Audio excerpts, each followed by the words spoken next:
I was only 9 years old when my father looked me in the eyes at the airport and told me to wait, just for a few minutes. I believed him. I believed my own father would never leave me behind. But those few minutes turned into hours, and the truth shattered everything I thought I knew about my family. While he boarded a luxury vacation flight with his new wife and her children, I sat alone surrounded by strangers, holding my tiny backpack and wondering why I wasn't worth taking with them. But what happened after I made one phone call changed my entire life forever. My name is Emily Carter. I'm 28 years old, and for most of my life, I convinced myself that losing my father was something I had already accepted. I built a career, surrounded myself with people who truly cared about me, and created a life where I no longer needed his approval. But every once in a while, a memory from my childhood would come rushing back, the kind of memory that doesn't fade no matter how many years pass. The memory that changed me forever began when I was only 9 years old. Before everything fell apart, I thought my father was my hero. After my parents divorced, he was the person I looked forward to seeing the most. I counted the days until his weekends with me. I believed that no matter what happened between him and my mother, I would always be his little girl. But things slowly started changing after he met his new wife, Rachel. At first, I was happy for him. I wanted him to be happy. I wanted our family to feel normal again. When he introduced me to Rachel and her two children, I tried my best to welcome them. I smiled during dinners, helped her kids with little things, and pretended I didn't notice how different my father became. The man who once saved every Saturday morning for me suddenly became too busy. He missed school events. He forgot promises. He stopped asking about my drawings, my friends, and the little things that mattered to me. Still, I held on to hope. Then one afternoon, my father surprised me by saying we were going on a family vacation. A real vacation. He told me we were flying somewhere beautiful and staying at a luxury resort. For the first time in years, I felt like I was finally part of his new life. I packed my small suitcase the night before. I picked my favorite clothes, carried my little backpack, and imagined the memories we would make together. The morning of the trip, my father seemed happier than I had seen him in a long time. But something felt different. The excitement wasn't because I was going with him. When we arrived at the airport, I noticed he kept checking his phone and rushing ahead with Rachel and her children. I didn't know it then, but that airport would become the place where my childhood ended. Because my father wasn't taking me with him. He was leaving me behind. At first, I wasn't scared. I honestly believed my father was coming back. He had walked away with Rachel and her children, but in my 9-year-old mind, there had to be an explanation. Maybe he forgot something. Maybe they were checking in at another counter. Maybe he wanted me to learn some kind of lesson, even though I didn't understand why a family vacation would begin with me standing alone. So I waited. I sat on a bench near the departure gates with my little backpack on my lap, watching hundreds of people move around me. Families hugged before boarding flights. Parents held their children's hands. Couples laughed while looking at their travel plans. And I kept looking at every person walking toward me, hoping one of them would be my father. 5 minutes turned into 30. 30 minutes turned into an hour. My excitement slowly disappeared, replaced by a feeling I had never experienced before. A feeling that something was terribly wrong. I walked toward the area where we had checked in earlier and looked around for him. I even stood on my tiptoes, trying to see over the crowd. Then I saw the flight information screen. There it was. The destination. The departure time. The same flight my father had been talking about for weeks. And next to it was the word I never wanted to see. Boarding. My heart dropped. I remember holding onto my backpack strap so tightly that my fingers started hurting. I kept telling myself there was no way my father would leave without me. Not my dad. Not the man who used to tell me I was his greatest treasure. But deep down, I already knew. He had made a choice. He chose a luxury vacation with his new family over coming back for his own daughter. I didn't know what to do. I didn't have a phone. I didn't know who to call. I was surrounded by thousands of strangers, yet I had never felt more alone. That was when an airport employee noticed me sitting there for so long. She approached slowly and asked, "Sweetheart, are you waiting for someone?" I tried to be brave. I tried to say everything was fine. But the moment she asked that question, all the fear I had been holding inside finally broke. And for the first time that day, I admitted the truth. My dad left me here. The airport employee's expression changed the moment I said those words. My dad left me here. She didn't look at me like I was being dramatic. She didn't tell me I was misunderstanding something. She didn't question why a child would be alone at an airport. Instead, she knelt down beside me and gently asked, "Do you know where your mother is?" For a few seconds, I didn't answer. The truth was, I hadn't spoken to my mother in a long time. After my parents' divorce, my father had always made it seem like my mother was the reason our family broke apart. He told me she was too difficult, too selfish, and that she didn't understand what I needed. As a child, I believed him because children usually believe the adults they trust. My mother became a stranger in my life. But sitting there alone in that airport, I realized I had no one else. The employee asked if there was anyone I could call. I looked down at my hands and remembered a phone number I had not used in years. My mother's number. With shaking fingers, I gave it to her. I wasn't even sure she would answer. The phone rang once. Twice. 3 times. Then I heard a voice I hadn't heard in so long. "Hello." I couldn't speak. All the emotions I had been holding back came rushing out at once. I started crying so hard that I could barely form the words. "Mom, it's me." There was silence on the other end. Then her voice changed. "Emily, what happened?" I tried explaining everything between tears. I told her about the airport. I told her about my father leaving with Rachel and the kids. I told her I had been sitting there alone, waiting for him to come back. The longer I talked, the quieter she became. And then I heard something I never expected. My mother was crying. Not angry tears.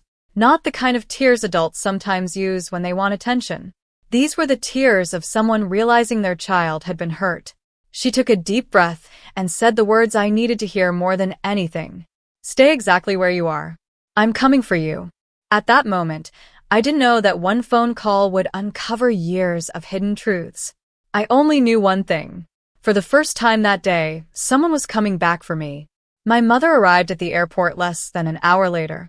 I still remember seeing her walk through those automatic doors, looking around desperately until her eyes finally found me. For a moment, neither of us moved. I wasn't sure what I was supposed to do. After so many years of hearing negative things about her, I didn't know if I should run toward her or keep my distance. But then she whispered my name, "Emily," and something inside me broke. I ran to her. She hugged me so tightly that I could barely breathe, but I didn't want her to let go. Not because everything was suddenly fixed, but because for the first time that day, an adult was holding me like I mattered. On the drive home, my mother kept asking questions. Not angry questions. Concerned questions. She wanted to know how long I had been alone, what my father had said, and whether this had happened before. At first, I stayed quiet. I thought maybe I was protecting my father. Even after everything he had done, I was still his daughter. But then my mother asked one simple question. "Emily, has your father ever made you feel like you weren't important?" That question opened a door I had kept locked for years. I told her about the missed weekends, the forgotten promises, the times he canceled plans because Rachel's children had something else going on. I told her how I always felt like I was trying to earn my place in his life. And as I spoke, my mother became quieter, because she realized this wasn't just about the airport. This had been happening slowly for years. My father had created a perfect image for everyone around him. To neighbors and friends, he was the hardworking father who rebuilt his life after divorce.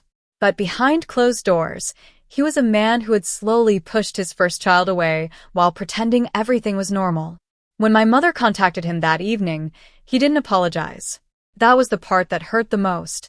Instead of asking if I was okay, he immediately started explaining why he thought what he did was reasonable. He said I was old enough to handle myself. He said Rachel's children deserved this trip because they were going through a lot. And then he said something I would never forget. He said he thought I would learn something from it. That was when my mother realized the truth. My father wasn't sorry because he didn't understand what he had done. He was sorry only because someone had finally discovered it.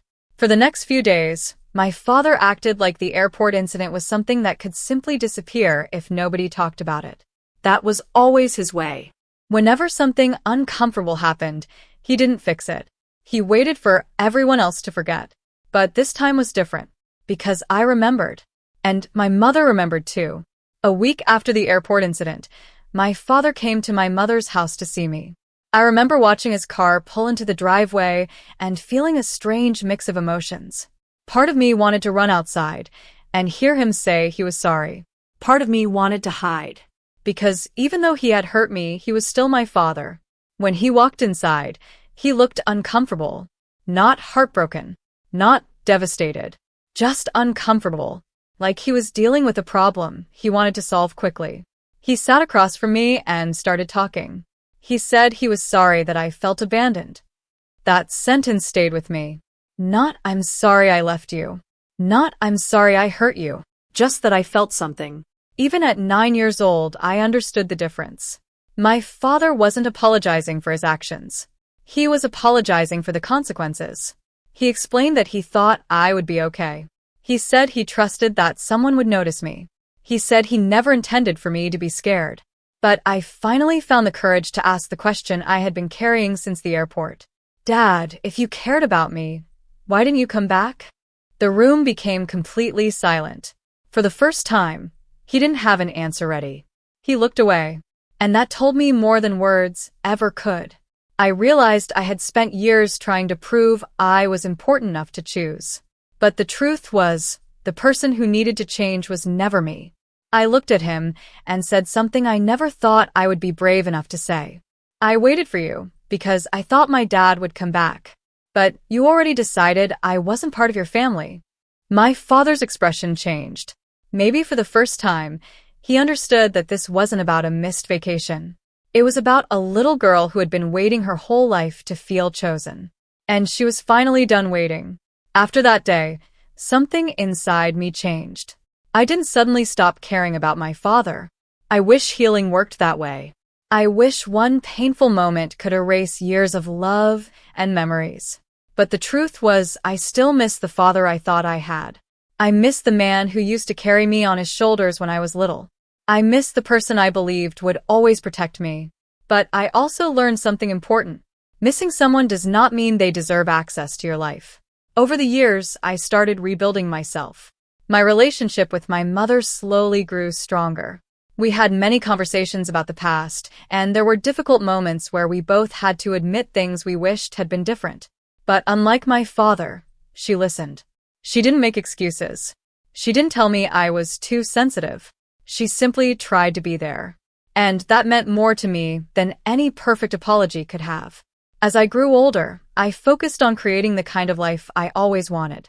I worked hard in school, built friendships with people who made me feel valued, and learned that family was not just about who shared your last name. It was about who showed up. Years later, my father tried reaching out again. This time, he sounded different. Older. Less confident. He said he regretted what happened. He said he wished he could go back and change things. And maybe part of him truly meant it. But forgiveness is complicated. It doesn't mean pretending the pain never happened. It doesn't mean allowing someone back into your life just because they finally understand what they lost. I listened to him, but I also protected the little girl inside me who had been left sitting alone at that airport. I told him I hoped he found peace, but I needed to keep moving forward. For the first time, I wasn't making a decision based on wanting my father to love me. I was making a decision because I had finally learned to love myself. The child he left behind had spent years waiting for someone to choose her. The woman I became finally chose herself. Years have passed since the day my father left me at the airport. Sometimes I still remember that little girl sitting alone with her backpack, watching families walk past her while she waited for someone who had already decided not to return. For a long time, I thought that moment was the thing that broke me. But now, when I look back, I realize something different. That moment did not destroy me. It changed me. Because that was the day I learned the difference between being abandoned and being unwanted. My father made a choice. A painful one. A choice that said more about him than it ever did about me. I spent years wondering what was wrong with me. Was I not interesting enough? Was I not easy enough to love? Was I not important enough to choose? But growing up taught me the truth. Children should never have to compete for their parents' love. Love is not something a child should have to earn. It should be given freely. My father eventually understood that, but only after he realized what he had lost. He lost the chance to be there for birthdays, graduations, and all the small moments that make up a life. He lost the little girl who once believed he was her hero. And by the time he wanted to rebuild that relationship, I was no longer that little girl waiting for him to come back. I had become someone stronger. Someone who knew her worth. Someone who understood that family is not only created by blood. It is created by loyalty, kindness, and the people who show up when you need them most. The airport was supposed to be the place where my father left me behind. But instead, it became the place where I discovered my own strength. If there is one thing I hope people remember from my story, it is this. Someone walking away from you does not mean you are not valuable. Someone failing to love you does not mean you are impossible to love. Sometimes the people who hurt us the most are the ones who teach us what we will never accept again. And sometimes losing someone who refuses to choose you is the first step toward finding the people who always will. Because real family doesn't make you wonder if you belong. Real family makes sure you know you do.